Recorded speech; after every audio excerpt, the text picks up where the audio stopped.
Hey guys, it's the Scholar General Ming. In today's video, we're going to take a look at another posture from General Qi Jiguang's 纪效八势, or his rattan shield manual. Today, we're going to be looking at the 金鷄畔头势, or the golden rooster Banks Head Stance. And this is pretty interesting because in China, it appears that there's lots of martial arts movements which are made analogous with the rooster. So like a lot of footwork methods and some types of, elbow strikes and stuff sometimes are correlated with the rooster. And that's just something that looks like it goes back into the Ming dynasty. First, let's do a deep dive on the text of this posture, and then I'll go outside and show you my interpretation. The first line of text reads, 畔头之势最为良, which means the knocking the head or banking the head posture is the best, right? So it just says it's the best posture. The next line of text reads, 枪上头从排下藏, which means the spear is up above and you take your head, and from beneath the shield you conceal it, right? 从排下藏. And what this does is obviously, you cover your head, you go underneath the spear, and then you can go forward and attack.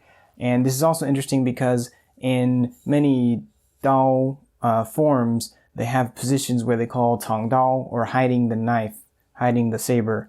And in those forms, often when you hear 藏刀, it will either refer to putting the dao back here, like where it would be behind your shield this way, or it can refer to putting the dao back behind your hip, where you can hide it as you do a movement like this. The text then reads, 进步如风，人莫变, which it literally means advance forward like the wind, and 人莫变 means people cannot change. And I interpret this to mean that you're entering fast enough that the opponent cannot take countermeasures against you. Now the last line of text reads, 刀全排闸南为党.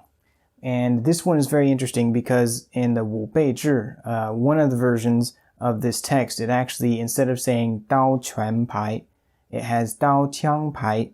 And those are two very different characters.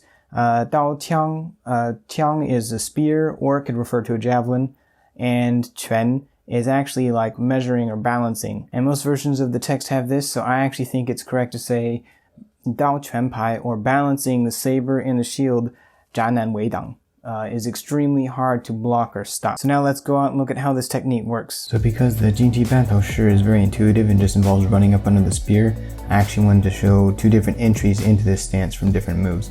The first one is the 越步式, or the jump leaping step stance, where you kind of expose yourself and then cover up by ducking low. And if you do this, you can sometimes knock the incoming spear up as they try to, attack your opening, and then you can easily rush in underneath. And this is very helpful if they try to go back over your shield as a counter.